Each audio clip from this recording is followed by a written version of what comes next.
Good morning, and welcome to our virtual town hall today. I want to thank all of you for the work you're continuing to do during this time to support our students, our communities, employers, and each other. More than 1,300 of you joined us last time for our virtual town hall with Dr. Cerise and Dr. Wong, and I know you're like me. I am now really focusing on making sure that I keep the mask on at all times to ensure that I'm not part of the problem, but rather contributing to the solution. Last time we discussed the ongoing response and answered quite a few of the questions you had regarding COVID-19. We talked about returning to campus and how we will continue to deal going forward. And certainly that is an ongoing conversation and discussion. And you've seen since that last meeting, I've appointed Dr. Sharon Davis to head up our crisis response effort during this time. Today we have two distinguished guests joining us to talk about the state of public education in the midst of this pandemic. Dr. Michael Hinojosa is the superintendent of the Dallas Independent School District and has held that position since October of 2015, the second time. A graduate of Sunset High School, he began his career in DISD as a teacher and a coach at Adamson High School. Dr. Hinojosa, a good friend, and thank you, colleague, for joining us. Also joining us is Ms. Linda Ellis.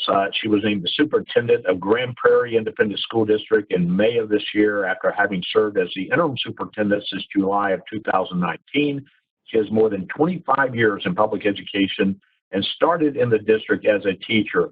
Superintendent Ellis, thank you so much, and we greatly appreciate the partnership we have with Grand Prairie and what we've been able to do together to impact the lives of students, and really appreciate you sharing your insight and expertise with us today. Additionally, we have several members to respond to some of the specific questions you submitted before this meeting. Dr. Justin Lonan, our Executive Vice Chancellor, he will help guide the conversation once again today, and we appreciate his willingness to do that. Also, Dr. Linda Brady, president of Brookhaven College, and our interim provost will be here as well. And I mentioned Sharon Davis earlier. Dr. Sharon Davis is our new Chief Critical Response Officer, and she'll be sharing some thoughts with us as well. Sherry Enright, our Chief Human Resource Officer, as well as Chief Loretta Hill, our Chief of Police. And then Anna Mays will also be joining us, who is our new Vice Provost for Educational Partnerships, and also Tiska Thomas, who is our Deputy Chief of Business Affairs. So it's going to be a packed meeting this morning. Let's get started. Justin, I'm going to turn it over to you. Well, thank you, Dr. May, and again, thank you all for being here as we host another town hall. And so, Dr. May, I want to start with you, as we have in the past. I mean, we are now entering in month 4 of the COVID situation. Clearly, some of us are back in our offices, but as you mentioned, we're practicing social distancing. We're wearing our masks when we're around each other. But even beyond that, even beyond COVID, our district has seen a lot of change over the last few months. And so can you share a little bit your perspective on how things are unfolding at this point? Well, certainly, and there's been a lot going on, and obviously we started this work way before the current pandemic that created such a disruption to us and to the lives of our students and our entire community. But first, I know everyone heard the news, but SAC COC approved our move to a single institution under the name of Dallas College. So that is now accomplished. We're moving forward. This really shows their trust in the work we've done to transition to one college and their confidence in the future of Dallas College and our ability to meet the needs of individuals, employers, and our entire community. Second, we announced the initial round of the Dallas College leaders. This was chosen through our talent pool process, and of course that's going to continue as we go forward in a number of different areas. But just to recognize a few folks this morning, Dr. Beatrice Joseph will be our Vice Chancellor of Student Success. Dr. Piper Wilkins will be our Vice Chancellor of Workforce and Advancement. Dr. Shonda Floyd will be our Provost. Dr. Greg Morris will be the Senior Vice Provost for Academic Services. Anna Mays will be the Vice Provost of Educational Partnerships, which to our educational partners here, certainly that's part of her responsibilities and ensure that goes well. Dr. Mike Walker as Vice Provost for the School of Business, Hospitality, and Global Trade. Dr. Solomon Cross as Vice Provost for the School of Creative Arts, Entertainment, and Design. Dr. Robert DeHaas as Vice Provost for the School of Education, and Dr. Raghunath Kanakala as the Vice Provost for the School of Engineering, Technology, Mathematics, and Sciences, and Dr. Juanita Zapata Flint as the Vice Provost for the School of Health Sciences. So as we transition to Dallas College, we really have elevated the roles of academic, student services, and workforce within the organization to really focus on what matters, and that's the outcomes of and for our students. This new structure is going to better facilitate the ability to carry out our vision, and we're really committed to ensuring that we're focusing on students, helping them achieve economic mobility, really focusing on connecting to our employers at levels that we've never done before and at scale. And all of these leaders have demonstrated their commitment to this vision through their previous work and their plans for the future of Dallas College. And like all things, to our guests, Superintendent Ellis and Dr. Hinojosa, it really is about how we collaborate and do things together. So we're looking forward to this team continuing to work with your teams, both as we continue to meet the needs of our entire community. Well, thank you, Dr. May. Before we get into some of the questions that have been submitted, I do want to start with Sherry Enright, as we do every time. At the end of these town halls, participants have the opportunity to participate in a survey. And so, Sherry, can you just share with us, if you will, a little bit of what's on folks' minds from the last town hall? Sure, and thank you, Justin. So, as you know, excuse me, our questions have been focused on a variety of topics. We started with the pandemic. We turned to working remotely, and then we started asking about employee engagement. So with this last survey, we asked our employees about returning to campuses and their locations. And about 630 of our participants responded. And about 60% of our respondents are still uncomfortable returning to a physical location. The biggest concerns around that are the availability of personal protective equipment, masks, things of that nature, and hand sanitizer, as well as concerns that others may not be following CDC guidelines. So, but what is important to us is an overwhelming 92% of those who responded understood and acknowledged our updated protocols and our safety policies. So as we do return, we can continue to keep our students and our workforce as safe as possible.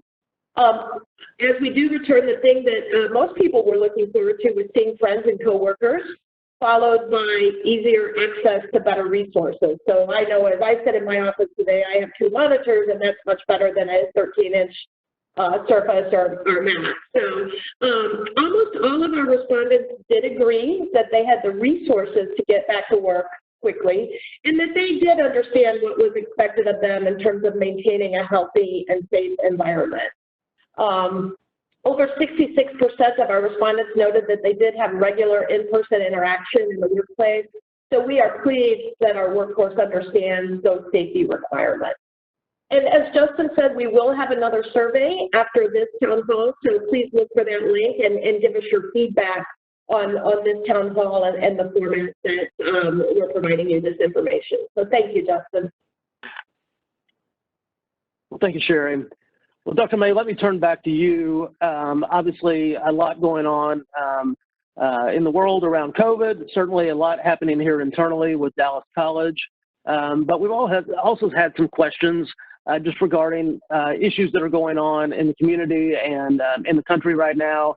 And so let's start with talking about the recent 2 recent landmark Supreme Court decisions, one supporting DACA, and then one supporting and protecting gay, lesbian, and transgendered employees from discrimination based on sex in the workplace. And so, Dr. May, you commented recently on both rulings, but can you share your perspective a little further? And I'll also note that we've established employee resource groups, both African-American employees, Hispanic employees, and then one that is also developing with LGBTQ plus employees as well. So certainly we have a commitment to supporting those employees, but can you share a little bit your perspective and thoughts on some of those issues? Well, we do, and I have to, I just almost smile in disbelief. If you'd asked me this 3 weeks ago, what I thought was going to happen, it wouldn't be that we would be celebrating these landmark decisions. I can tell you, we were very pessimistic about both coming in, and we really are greatly appreciative the Supreme Court did the right thing. One for mainly impacting our students, and that's DACA, and we really focused on how we can help our DACA students move through. Hopefully, we'll be able to now move and get more to sign up for that program and continue. And then for our gay, lesbian, and transgender employees as well, really giving them the protections under law that for once settles the issue and allows us to really work both for our students and with one another to carry out our mission, which is to transform lives and communities through higher education. This really does apply to all, and I think all of us can celebrate that. In fact, the Supreme Court has agreed with what our board and our district has supported and taken position on years and years ago. So exciting news for us and for our students and employees. Well, Dr. May, you've also been very vocal on denouncing racial injustice and supporting equity for all, and vowing to learn and listen from one another.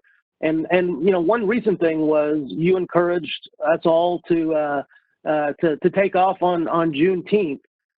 So tell us why you thought that was important for us to take part of that day of reflection and understanding.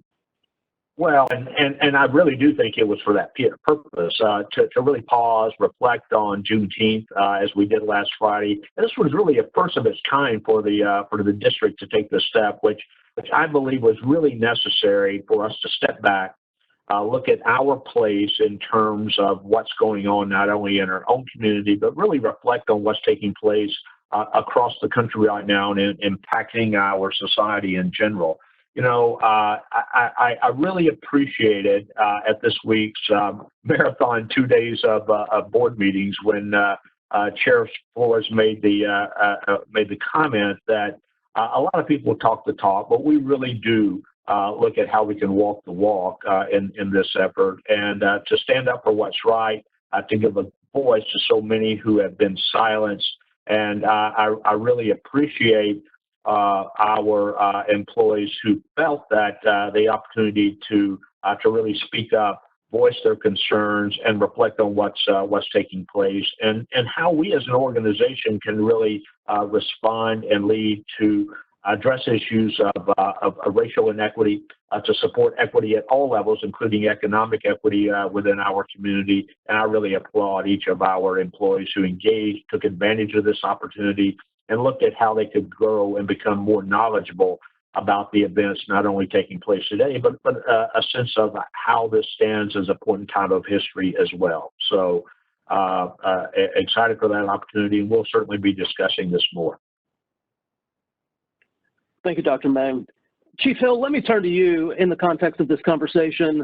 The actions of law enforcement have been questioned nationwide in light of the deaths of George Floyd and Breonna Taylor, and even locally after Botham Jean and others. And so many are urging local governments to defund police departments and reallocate funds in a different sort of way, including education. So share with us, if you will, ways that the current climate has prompted any changes within our own department. First, thank you for having me. And first thing I would like to say to our Dallas College community and our greater communities that here, the Dallas College Police Department, we hear you and we see you, and we stand with you and support you. So what I hear and what I've been hearing and talking to my peers and listening to what people are saying is the community is saying they want accountability in policing, and they want accountability at all levels in policing. And when there are issues in policing, they want those issues to be addressed in a transparent manner. So that starts at the top of any organization, including ours, holding myself accountable for what happens for every officer in the organization, and all officers holding each other accountable for what they see and what they do. So this movement, this moment has caused all of law enforcement to take a pause and look at ourselves internally in policing, and work with the community to determine what is the best way to deliver services. The community has to be included in how we deliver services to them. And they have to know that their voice is being heard and that we're transparent in how we make decisions. We're transparent in how those disciplinary cases or those use of force cases, how they come out. It's our responsibility to make sure we're educating the community and listening to their concerns and taking that into account when we look at our policy. The greater transparency that we have, that brings about the trust that we need to have in the community and build that trust. And then we can have that legitimacy that we've been seeking since, the Obama's 21st Century Policing Task Force, 6 pillars of community policing came out. We're looking for that legitimacy in the eyes of our community. So some of the things we've done at Dallas College Police, we looked at our policies. We banned chokeholds. That's been banned in our at Dallas College since I began. We also looked at our policies. We have updated our policies to include a duty to intervene. And this is just not to intervene during an excessive force incident, but also intervene if there is conduct that is contrary to our policies and our procedures. We've also reviewed all our training. Our officers are trained in de-escalation, fair and impartial policing. So we're going to continue to do those things in that training. So what this movement and this moment has done is caused us in policing to pause to make sure that we're providing the level of service that our citizens and our students, faculty, and staff that they need and desire. So that's what we've done, that we're listening and we see it. Well, thank you, Chief Hill. Dr. May, let me go back to you for a minute. As you referenced a minute ago, you have an interest in continuing to keep these conversations going, and we've certainly had some questions from employees about, how do we do that, particularly as students start returning in a larger way back in the fall. So just your thoughts on how we keep these conversations and dialogues going. One, and I appreciate those who stepped up and really found a way to initiate, even on their own in some cases, these conversations. As I've shared with you, I really appreciate the conversations I've had with many of our employees who have really opened up, shared their experiences, their perspectives, and opinions. And I've realized through this that this is not the first time that we've had the opportunity for these conversations, but they tend to diminish over time. And I really believe it's going to be important for us to continue to have these ongoing dialogues as our students return, to look at how we engage them more in these discussions, because we've really set a high bar for both equity and fairness for all. We've heard our board chair talk about the importance of civility. This goes beyond civility. It really is more of trust and inclusion and engagement of everyone. So I have to say I really appreciate those employees that took time to reach out to me, to reach out to others, to share your perspective, your insight, your anger, your frustration, your pain as we dealt with that, and realizing that students are experiencing the same thing. So how do we acknowledge that? How do we assist with that going forward? It's something I can't do alone, and really need your thoughtfulness and engagement. And many of you have already done it. You've already put into motion some of the convenings, the events that have allowed this to happen. So we want to be sure that that's continued. So as we think going forward, I'll be listening to you for what we can best do to support that happening, knowing that I can't do it all. But together we can really address the needs of our students, regardless of their racial background, ethnicity, or the concerns that they're facing as they move forward with their lives and educational career. Well, thank you, Dr. May. Now let's turn to our special guests, Dr. Hinojosa and Ms. Ellis. We appreciate you being here today. Again, taking time out of your busy schedule to do this. So, share with us, if you will, your perspective of why the partnership with Dallas College is important to your school district and then the communities that we jointly serve. So, Dr. Hinojosa, I'll start with you. Well, yes, thank you very much, Justin. Thank you, Dr. May, for having me on board. Some of the things that we've accomplished could have never been accomplished without the tremendous support of Dallas College. And congratulations for that huge milestone and getting that accomplished. Dealing in another state with the Southern Association of Accredited Schools, I know that's a difficult challenge. And so as we've been on this journey, the relationship has been phenomenal. And I had a decent relationship in the past during Hinojosa 1.0, but it has really gotten so much better in 2.0 with Dr. May. And in fact, we make sure that we keep things going. And I meet regularly individually with Dr. May and you, Justin, along with some of my key staff members. But we also meet regularly with other groups. And we talk about things. We're almost on a weekly conference call to try to be aligned. We serve the same community. We serve the same taxpayers. And a lot of people wonder why we don't do things more jointly together. And Dallas is an exception because of how well we work together. In addition, our third part of the stool is also UNT Dallas. And of course, I know you have a lot of other districts in Dallas County that you serve, like Grand Prairie, and you serve them well, and Richardson and Garland and the others. But we do appreciate the special attention that we get in Dallas ISD and the tremendous journey that we're going on this together.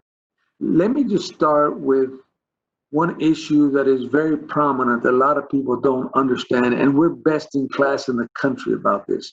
And I like to start with, what is the issue, what is the problem that you're trying to solve? Well, I'm embarrassed to tell you that when I was superintendent in Dallas in 1.0, we only had 15% of our students get any kind of secondary, post-secondary credential 6 years after graduating from high school. So now let me tell you what's going to happen in 2021, thanks to Dallas College. By 2021, we're going to have 15% of our students graduating with an associate's degree before they start the 6-year period. And all this has been driven by our tremendous dual credit partnership with the community college. And then, of course, the burgeoning success of Dallas County Promise is going to augment that. But when we started on this journey, it was kind of we knew we were successful with our early college standalone models. Those kids were doing great. But then we started testing the school within a school model, and then that just kind of took off. And then we were able to incubate, replicate, and now we've gone to scale. And now those students who may not have been necessarily thinking about college are now graduating with an associate's degree. And one of the things we learned about PTEC, now you've got credit and escrow, now you've got success, and now a bachelor's degree is extremely possible. So none of this would have been possible without our great partnership. And you had to move mountains, and so did we. And you had to move resources, and so did we. But in the end, our students and our community are going to be much better. So that's just one example of how this partnership has really flourished by us working together. Well, thank you, Dr. Your thoughts? Well, I will tell you, put simply, it's an opportunity for our students. And I can tell you that over the years, and specifically the last few years, the opportunities that our children have been provided through dual credit has changed the whole landscape of conversation for a college-going environment.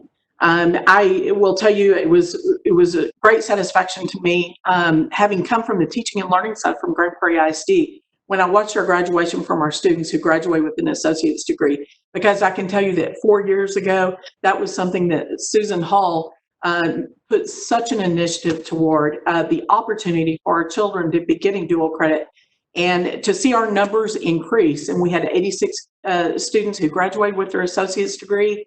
Next year, we're probably going to double that number. So it has provided incredible opportunity. More importantly, it changes the landscape of conversation.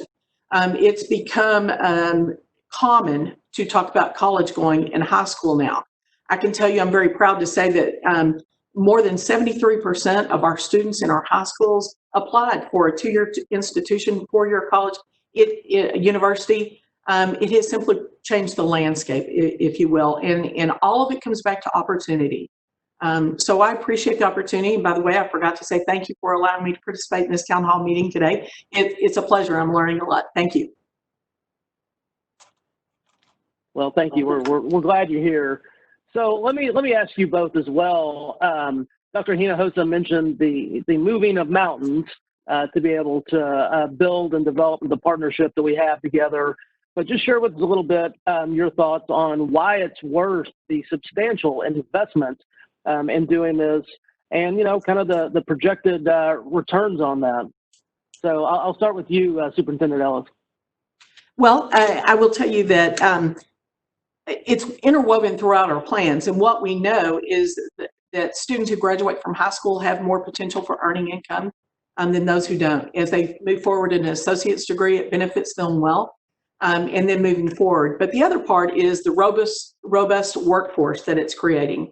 And so I see that as the biggest impact in Green Prairie.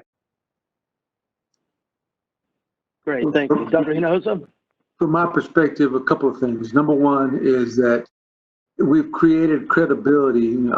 Community college may have already had it, but you helped us create credibility with our industry partners. We have 80 industry partners that have signed a memorandum of understanding of how we're going to operate and how we're going to benefit our students, from Microsoft to AT&T to Accenture to Telemundo to, you just name them. Every prominent company in the Metroplex is joined at the hip with us on this journey. But the biggest thing, and as I'll tell this to them, everybody talks about growing Southern Dallas, and you're all over Dallas and you're all over Dallas County. But growing up in Oak Cliff myself, we were always kind of looked down upon as second-class citizens, and everybody talks about growing Southern Dallas. I keep telling the mayor and the elected officials and the chamber people, I said, look, this is how you really build capacity. When these young people start graduating and have a disposable income and they have a good job with a good company, you know what? Now they're going to be able to buy property in Southern Dallas. And once they buy property, they're going to demand a grocery store, and they're going to demand a Starbucks, and they're going to demand telehealth and actually health clinics in their community. And it's a longer term. All of us want instant gratification. But if you stay in this for a long time, this is what Dallas College is helping us change. And we're going to change that narrative. Now, I'm 63 years old. I don't tell you how long I'm going to be around walking up and down alive. So I may not be around to see it, but it's going to happen. And because now we are changing the trajectory of families in Southern Dallas. And so it wouldn't have been possible without our joint efforts. Thank you. Dr. May, let me turn to you for a second. And anything you want to add to that? Obviously, we've taken some heat along the way a little bit internally as we've expanded these things and we've invested in these areas. But anything you want to share from the Dallas College perspective?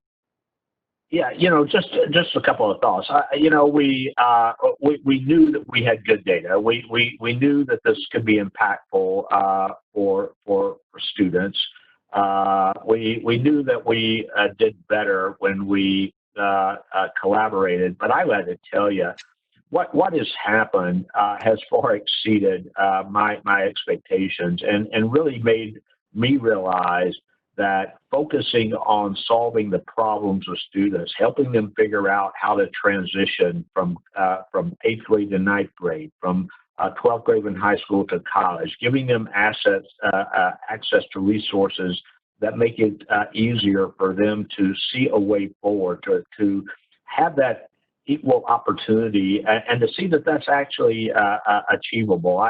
I've always had a real appreciation for the great work in K-12. Some of you know my wife was a principal for many years and an elementary teacher.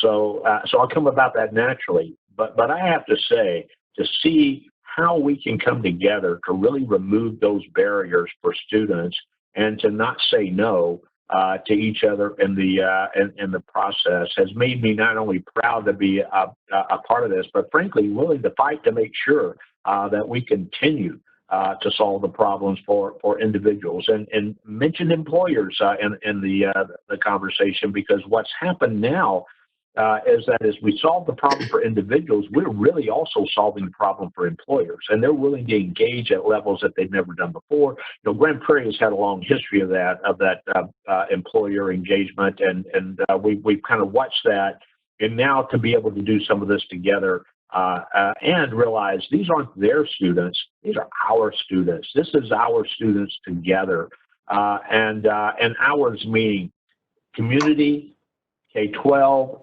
community college, university, and employers. They're our students, and coming together to solve and remove those barriers, I think is powerful, and I'm just excited to be a part of the great teams represented here by these two superintendents. Thank you, Dr. May. Anna, let me turn to you. You have been involved in a number of these discussions over the last few years as we expanded early college, high school, dual credit, P-Tech, and you're going to be an even more focused role to do that moving forward. And so give us your thoughts a little bit and outline as we think about how we support those students moving ahead, and certainly how we support them in this environment in the fall. Well, thank you all for this opportunity to share what we know about the successes of our students. We now have 25, over 26,000 students enrolled in dual credit, early college, high school, and P-Tech. That's over 25% of our student body, and 39% of those students are in early college, high schools, and P-Techs, and that's thousands of students again. So it's so critical for us to support the students holistically with our partners, the Texas Education Agency, as well as the Texas Higher Education Coordinating Board mandates that we support these students who are historically underserved, not only for equity issues, but also to provide academic and social support to them, and highly personalized attention, as well as rigorous instruction. So I applaud all the faculty and staff who since 2015-16 have supported these students. This is our business, and as Dr. May has indicated, these are our students, and our partners have supported them with additional resources as we have as well. Traditionally, our students who are in dual credit and early college, high school, and P-Techs have been in person classes, meaning they've been involved directly with our faculty and supported by our staff. With this crisis, obviously going to online has presented new challenges, and both our partners and our colleges have stepped up to provide additional support, web information, virtual student resources, summer bridge programs, additional summer courses to catch students up that were not able to successfully navigate online learning in the spring have been implemented. We have a new student orientation for online course success called Getting Ready for Online Learning on our website, available to all students. But this is an area that will need more intensive support for, especially in the fall when we're going to have primarily online courses, and we will need to continue to work with our partners to develop those. Justin, if I could add a couple of things, if you don't mind. Yes.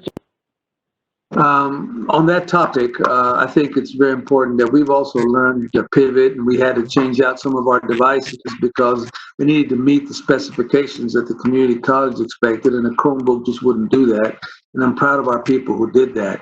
But also, our numbers are still going to be pretty good. And when we get to the end of the summer, the number of students that actually are graduating with an associate's degree.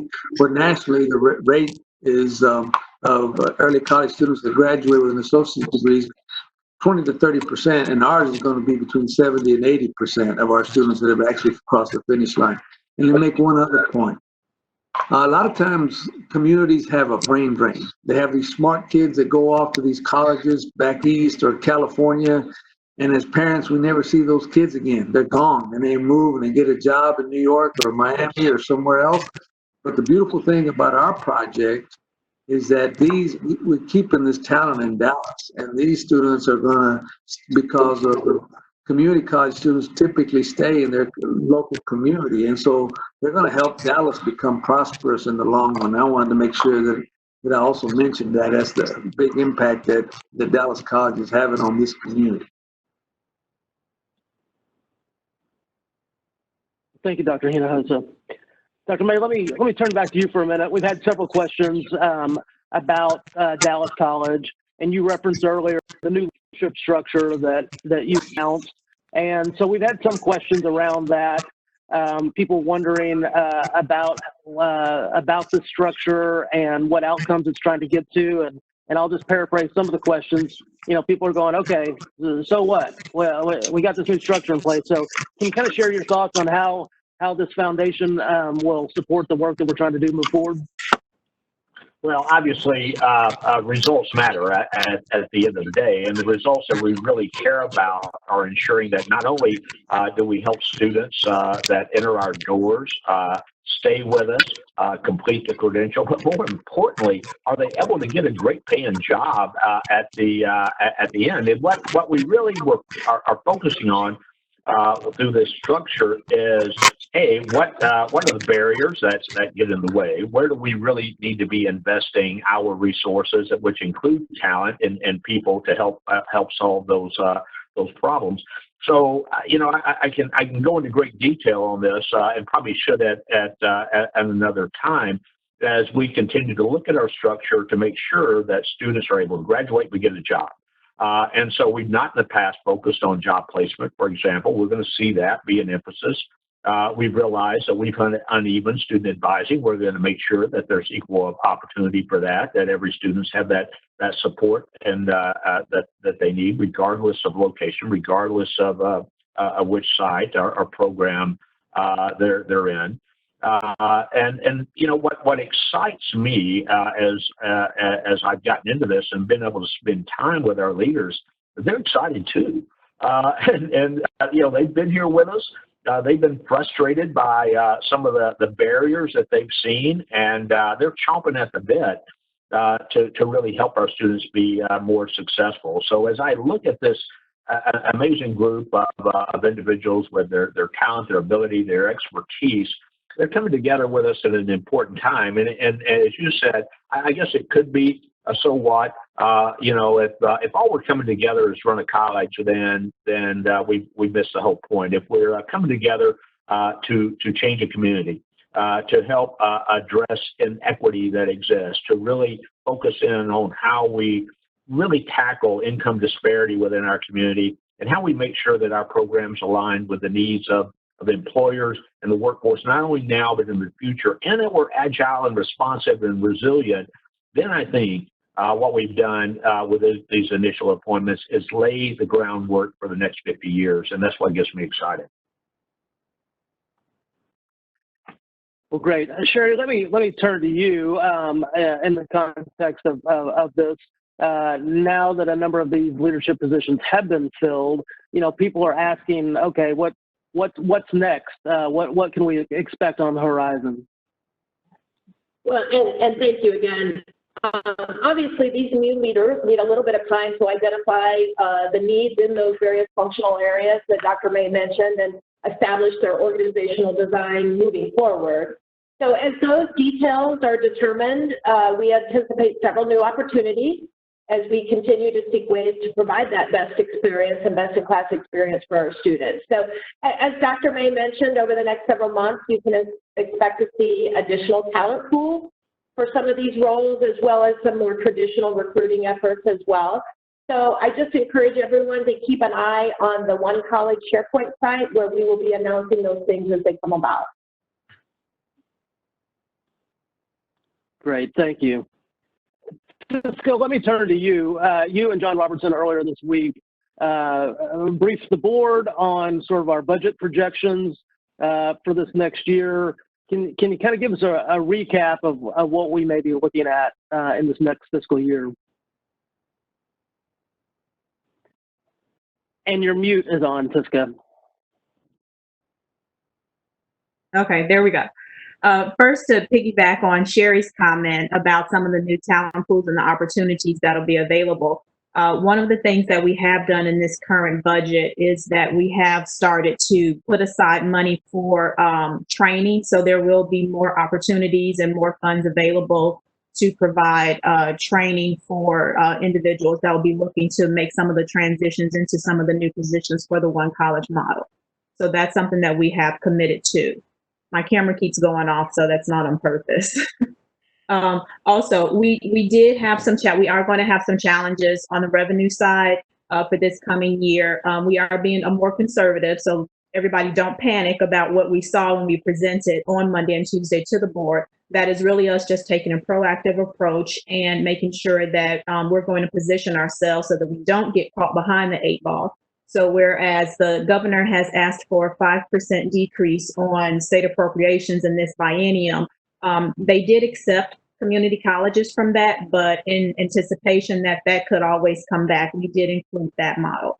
We have seen some volatility in our taxes right now, and we know that we're going to see some volatility in the collections, especially on the business collection side, because so many businesses have suffered from the COVID crisis. So even though in the past we've always had at least a 98%, so what you all have always seen in our business collections, tax collections at 98%, we're bringing that down to about a 90% tax collection rate. And like I said, just taking into account that we have businesses that have suffered and that, you know, that may not be able to meet those payments.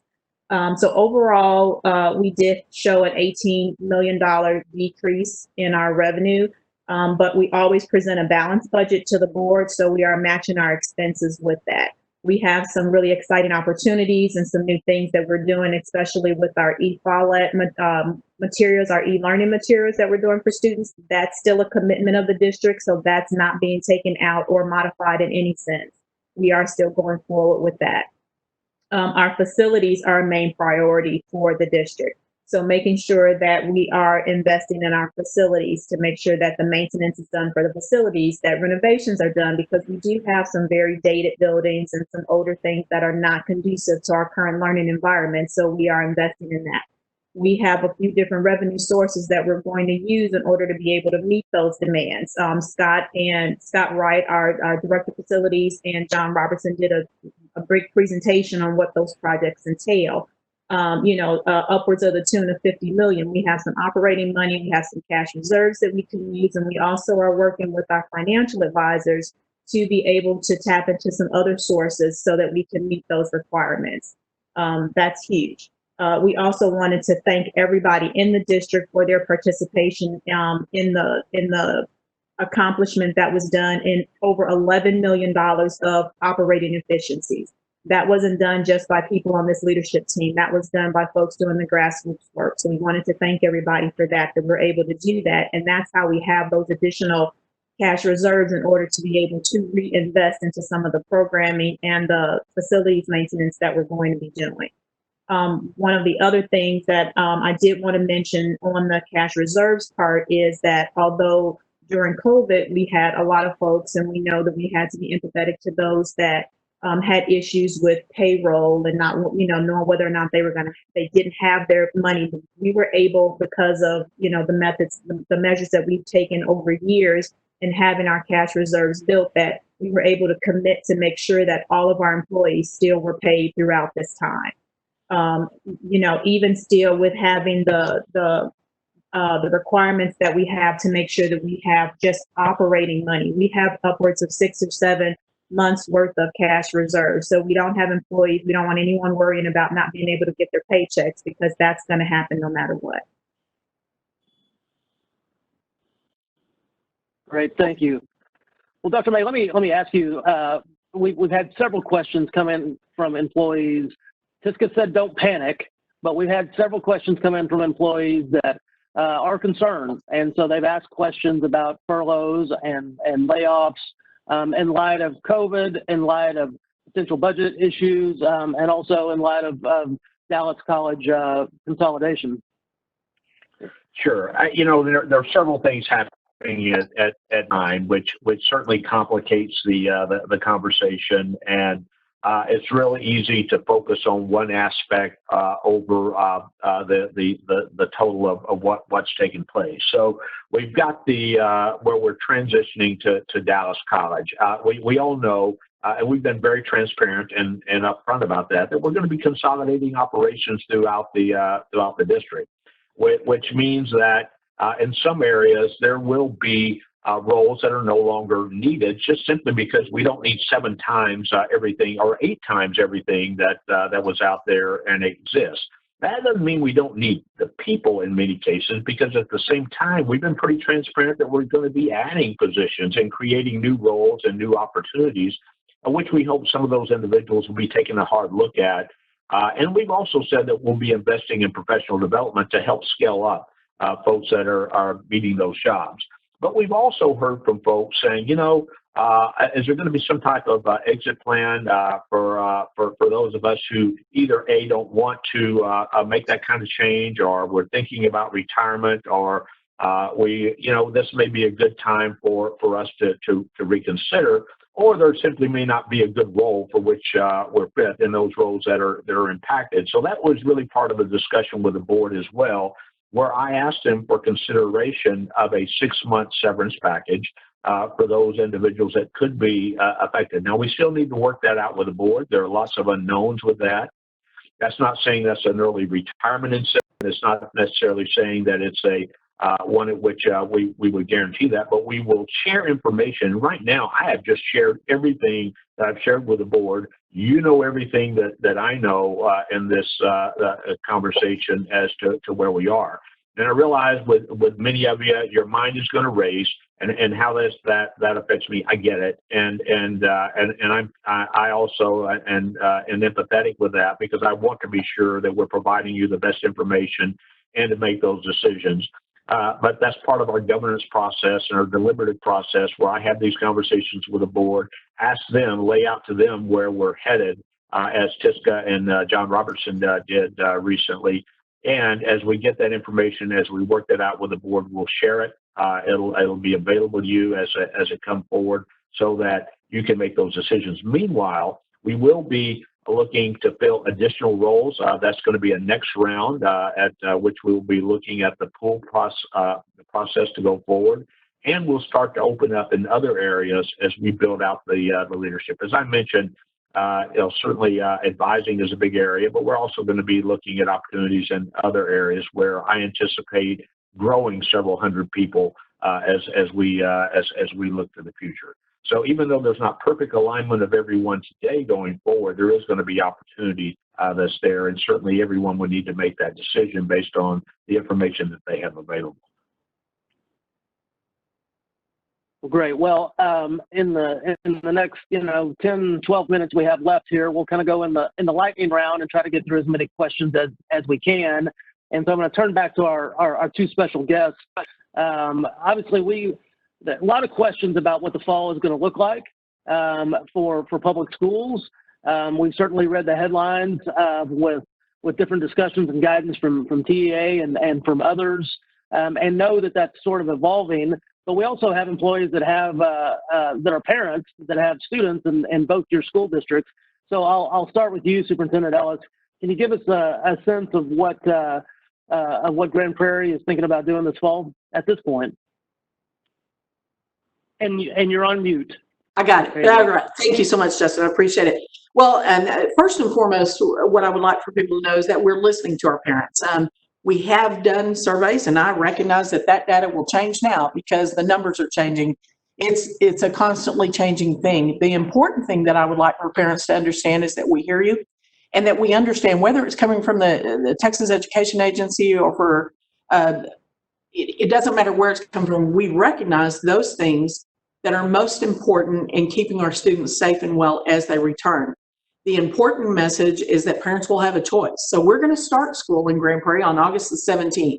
We're going to be ready. Parents who wish for their children to stay home in a virtual environment, we're good with that. We will have teachers doing that. Our teachers will be in-house teaching virtually, but we also have parents who feel it's very important to come back to school and have their children in a brick and mortar environment. We welcome that. We're looking forward to that as well.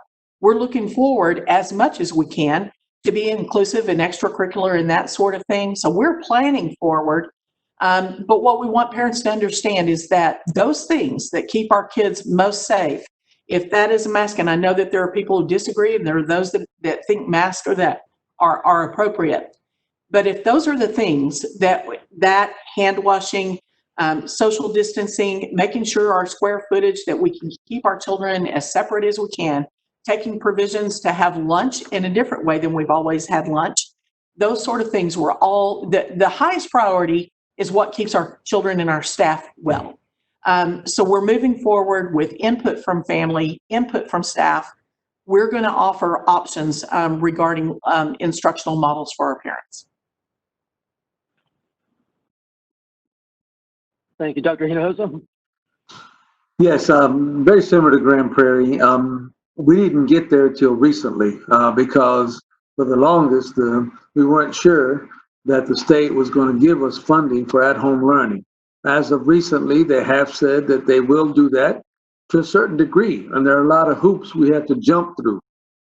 But the epiphany that I've had is that when we surveyed parents 2 weeks ago, 20% said they really wanted some kind of at-home solution, and 80% said they were willing to come to either a hybrid solution or they come on our campuses. In the last 2 weeks, because of the spikes, that data has changed significantly. Now we're at 50-50.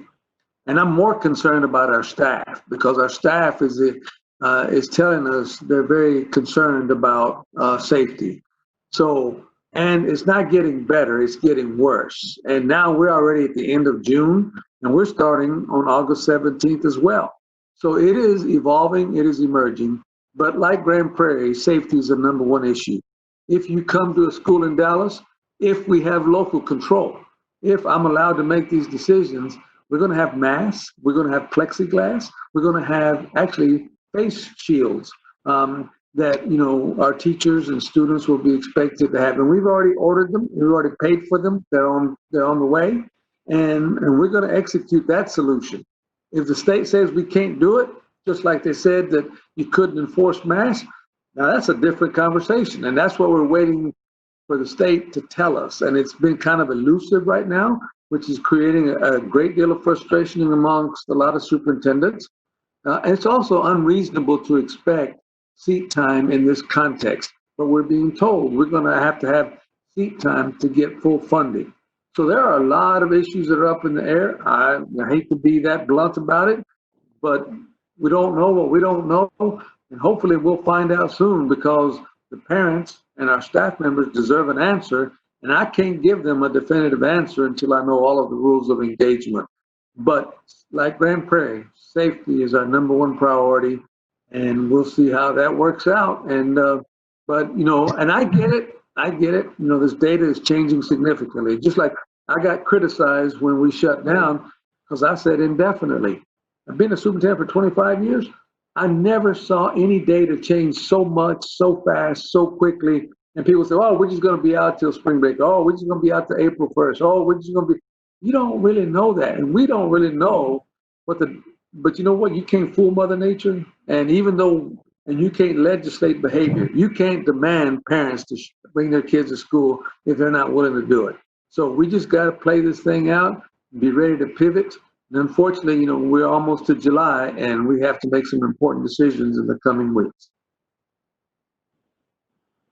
Well, Dr. Davis, let me turn to you to share a little bit your perspective. As the Chancellor mentioned earlier, you are in this new critical response role and are really leading our COVID response efforts at this point. And much like the superintendents were saying, Dr. May has really charged us with thinking of safety first. But share a little bit from your perspective as we do have more individuals that start returning in July, what can they expect? And just, briefly touch on, kind of what that experience may look like from your point. Thank you, Dr. Lonan. So we have looked at instituting several safety measures for our employees and our students. Some of those specific changes that employees can expect include use of our APN app for daily self-screening. Masks or face coverings will be required. Signage that shows the CDC guidelines. We've reduced maximum capacities in workstations and in classrooms. We're also hiring individuals to serve as welcome assistants at all of our locations to help us manage traffic flow, to ensure that we have designated entry points, exit points. We've implemented signage, maximum capacities for restrooms, stairwells, any type of gathering spaces. We've made sure that we have signage, and we will have individuals helping us enforce the social distancing. So those are some of the immediate changes that employees can expect. We're also going to be bringing employees back incrementally and limiting the number of people that are on site at any given time. So those are some of the immediate changes that we can expect as we bring employees back. Great, thanks, Sharon. And Dr. Brady, you've been waiting patiently. So let me ask you. We've certainly had some faculty members that have had questions about how they can get back to doing some of their face-to-face offerings. Some have asked, hey, there's green spaces on campus. Can we use some of those things? So just kind of your thoughts and perspectives as you are in your final days and weeks of your interim provost role. Thanks. Yeah. So a few weeks ago, we actually sent out a form to our discipline committee chairs for them to use to request face-to-face time with students on campus this summer and fall, because, we decided a while back that we were going to be holding classes primarily online for the summer and fall. But we have classes that require hands-on learning experiences with equipment that we have on campus that can't be replicated in a virtual environment. So some of the obvious classes, probably obvious, are welding, automotive technology, health sciences programs. And so those classes will need to spend part of their class time on campus engaging in those ways. So we sent out a form, allowed faculty to submit requests, and we've been working on reviewing those. And so those types of requests should have been submitted that way via that form. If they weren't, faculty can still email me now about those.